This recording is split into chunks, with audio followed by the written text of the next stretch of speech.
Hill climb racing, যা আমাদের শৈশবের প্রিয় গেম। আজ আমরা জানবো তার অজানা ইতিহাস। একটি ভাঙাচোরা লাল জিপ গাড়ি আর অমসৃণ পাহাড়ের রাস্তা। এই সাধারণ দৃশ্যটি একসময় আমাদের মোবাইল স্ক্রিনের অবিচ্ছেদ্য অংশ ছিল। ডাটা কানেকশন ছাড়াই ঘন্টার পর ঘন্টা পাহাড় চড়ার সেই রোমাঞ্চ আজও আমাদের নস্টালজিক করে তোলে। আপনি কি জানেন, পৃথিবীর অন্যতম জনপ্রিয় এই গেমটি কোনো বড় স্টুডিও নয়, বরং মাত্র একজন মানুষের হাত ধরে তৈরি হয়েছিল। কোটি কোটি মানুষের শৈশব রাঙানো এই গেমটির উত্থান যেমন চমকপ্রদ, এর পেছনের গল্পটি ততটাই অনুপ্রেরণামূলক। Welcome back once again to my channel. আজ আমরা আলোচনা করব হিল ক্লাইম্ব রেসিং গেম নিয়ে। 2012 সাল, ফিনল্যান্ডের এক সাধারণ যুবক টনি ফিঙ্গারুস তার অ্যাপার্টমেন্টে বসে নতুন কিছু করার চিন্তা করছিলেন।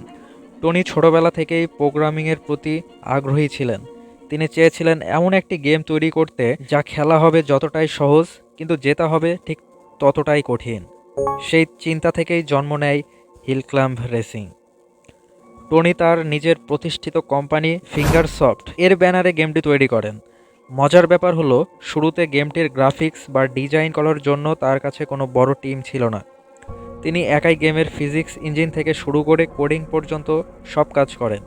গেমটি মূলত জাভা প্রোগ্রামিং ল্যাঙ্গুয়েজ ব্যবহার করে অ্যান্ড্রয়েড প্ল্যাটফর্মের জন্য তৈরি করা হয়েছিল। কেন তৈরি করা হয়েছিল? টনি লক্ষ্য করছিলেন যে সেই সময়ের স্মার্টফোন গেমগুলো হয় খুব জটিল ছিল, অথবা সেগুলো চালানোর জন্য খুব দামি ফোনের প্রয়োজন হতো। তিনি চেয়েছিলেন একটি লাইট ওয়েট গেম তৈরি করতে, যা একদম সস্তা ফোনেও কোনো ল্যাগ ছাড়াই চলবে।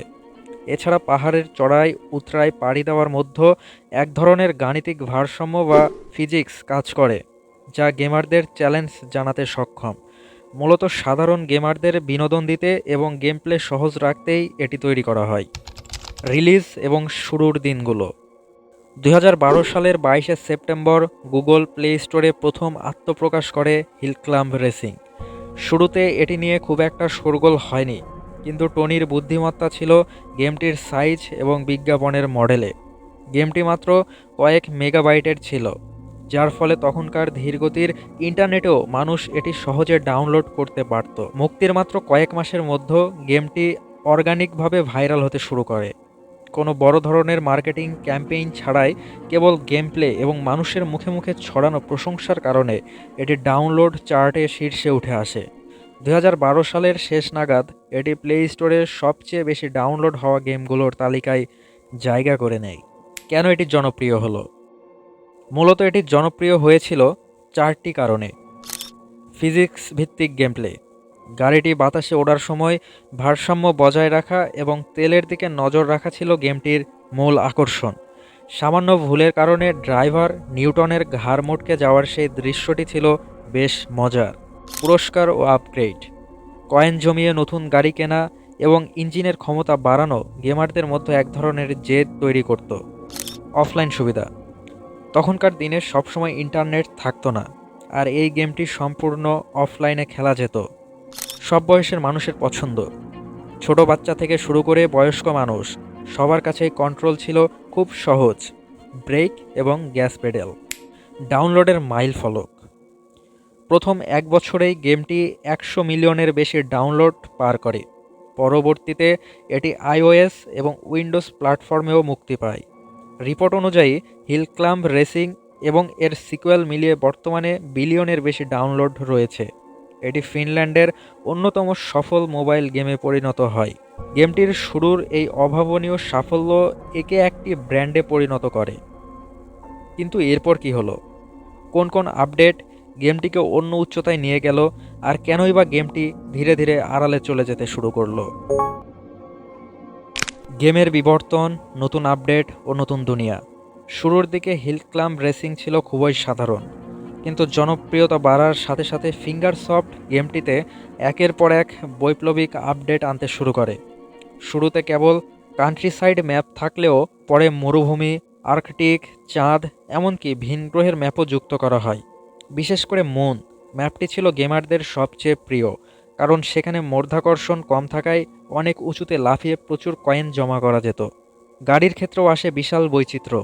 সাধারণ জিপ দিয়ে শুরু হলেও পরে যুক্ত হয় monster truck, motocross bike, race car এবং সবশেষে ফায়ার ট্রাক ও ট্যাঙ্কের মতো অদ্ভুত সব যানবাহন। প্রতিটি আপডেটে নতুন নতুন পার্টস আপগ্রেড করার অপশান গেমটিকে আরও চ্যালেঞ্জিং করে তোলে। 2016 সালে মুক্তি পায় এর দ্বিতীয় সংস্করণ হিল ক্লাইম্ব রেসিং 2, যা গ্রাফিক্স এবং মাল্টিপ্লেয়ার ফিচারের কারণে ব্যাপক সাড়া ফেলে। কে খেলতো এই গেম? এই গেমটির কোনো নির্দিষ্ট গণ্ডি ছিল না। স্কুল পড়ুয়া শিক্ষার্থী থেকে শুরু করে অফিসগামী চাকুরিজীবী সবার ফোনের এক কোণে এই গেমটি জায়গা করে নিয়েছিল। বিশেষ করে বাসে বা ট্রেনে যাতায়াতের সময় কাটানোর জন্য এটি ছিল সেরা মাধ্যম। তখনকার ইউটিউব গেমিং কমিউনিটিতেও বড় বড় ক্রিয়েটররা এই গেমের ইম্পসিবল লেভেল পার করার চ্যালেঞ্জ ভিডিও তৈরি করতেন, যা একে বিশ্বব্যাপী জনপ্রিয় করে তোলে। কেন গেমটি ধীরে ধীরে হারিয়ে যেতে শুরু করলো? একটি সময় পর হিল ক্লাইম্ব রেসিংয়ের জনপ্রিয়তায় ভাটা পড়তে শুরু করে। এর পেছনে বেশ কিছু বড় বড় কারণ ছিল। মনোটস বা একঘেয়ামি। গেম প্লে একই ধাঁচের হওয়ায় দীর্ঘ সময় পর গেমাররা নতুনত্বের অভাব অনুভব করতে শুরু করেন। বারবার একই পাহাড় চড়া এবং তেলের জন্য অপেক্ষা করা একসময় বিরক্তিকর হয়ে ওঠে। গ্রাফিক্সের সেকেলে ভাব। সময়ের সাথে সাথে মোবাইল গেমিং অনেক উন্নত হয়েছে। যেখানে মানুষ পাবজি বা কল অফ ডিউটির মতো হাই গ্রাফিক্স গেমে অভ্যস্ত হয়ে যাচ্ছিল, সেখানে হিল ক্লাইম্ব রেসিংয়ের 2D গ্রাফিক্স কিছুটা ব্যাকডেটেড মনে হতে থাকে। অতিরিক্ত বিজ্ঞাপন। প্লে স্টোরে ফ্রি গেম হিসেবে টিকে থাকতে ফিঙ্গারসফট গেমে প্রচুর বিজ্ঞাপন যুক্ত করে। এটি সাধারণ গেমারদের অভিজ্ঞতায় ব্যাঘাত ঘটায়, যা অনেককে গেমটি আনইনস্টল করতে বাধ্য করে। গেম ডেড হওয়ার আসল কারণ ও নতুন প্রতিদ্বন্দ্বী। গেমটি প্রযুক্তিগতভাবে মরে যায়নি, তবে এর ক্রেঞ্জ কমে যাওয়ার মূল কারণ হলো ব্যাটল রয়্যাল গেমের উত্থান। 2017-18 সালের পর ফ্রি ফায়ার, পাবজি এবং এর মতো অনলাইন গেমগুলো স্মার্টফোন গেমারদের বড় একটি অংশ দখল করে নেয়। মানুষ এখন সোলো গেমের চেয়ে বন্ধুদের সাথে মিলে অনলাইন মাল্টিপ্লেয়ার খেলতে বেশি পছন্দ করে। এছাড়া beach baggy racing, trials, frontier এর মতো উন্নত 3D ফিজিক্স গেমগুলো হিল ক্লাইম্ব রেসিংয়ের জায়গা দখল করে নেয়। শেষ কথা, হিল ক্লাইম্ব রেসিং হয়তো এখন আর ট্রেন্ডিংয়ে নেই, কিন্তু আমাদের স্মৃতিতে এর জায়গা অমলিন। এটি ছিল এমন এক গেম যা আমাদের শিখিয়েছিল ধৈর্য ধরতে এবং শিখিয়েছিল যে জ্বালানি শেষ হওয়ার আগে কিভাবে লক্ষ্যে পৌঁছাতে হয়। আজও যখন আমরা প্লে স্টোরে লাল জিপ গাড়িটি দেখি, আমাদের মনে পড়ে যায় সেই ছোটবেলার অফুরন্ত অবসর আর পাহাড় জয়ের সেই আনন্দ। তো আজ এই পর্যন্তই। ভিডিওটি ভালো লাগলে লাইক দিন এবং কমেন্টে জানান আপনার প্রিয় গাড়ি কোনটি ছিল। দেখা হবে পরবর্তী ভিডিওতে। ধন্যবাদ।